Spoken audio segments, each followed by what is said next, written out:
First Alert forecast with meteorologist Corey Thompson.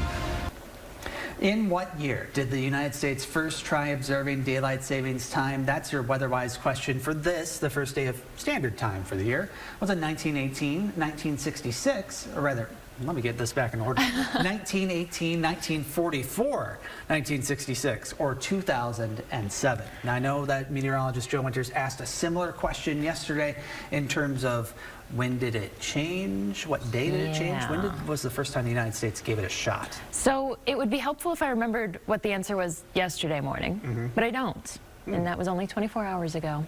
So I'm going to go with 1918. 1918, right. An excellent guess. Let's find out.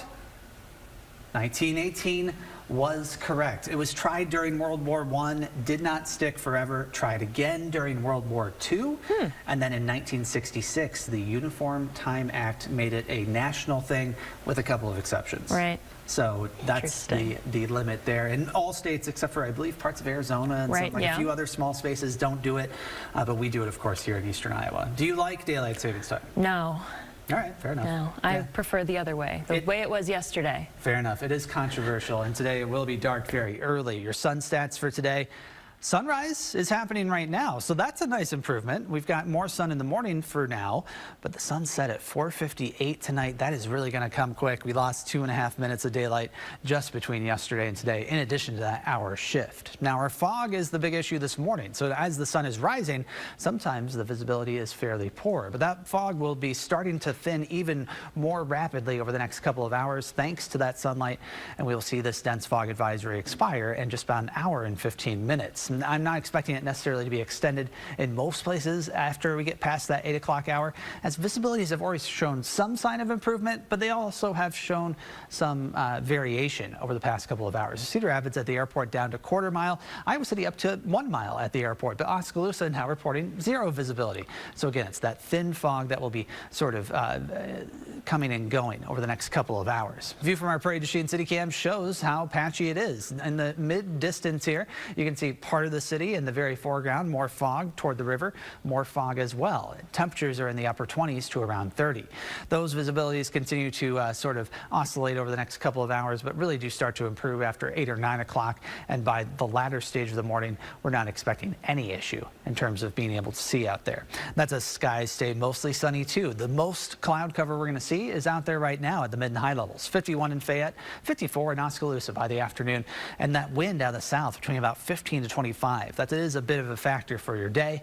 Now tonight, temperatures will not fall as far as they did last night. We're only falling to 39 in Dubuque, and same in Iowa City. That's about 10 degrees warmer. So that will be starting off the week on a warmer foot and heading for those warmer temperatures over the next few days. Now that southerly wind today will be with us. This is 5 o'clock on Pinpoint Futurecast. Notice how sunny things will be during the afternoon, but of course by 5, the sun will be set.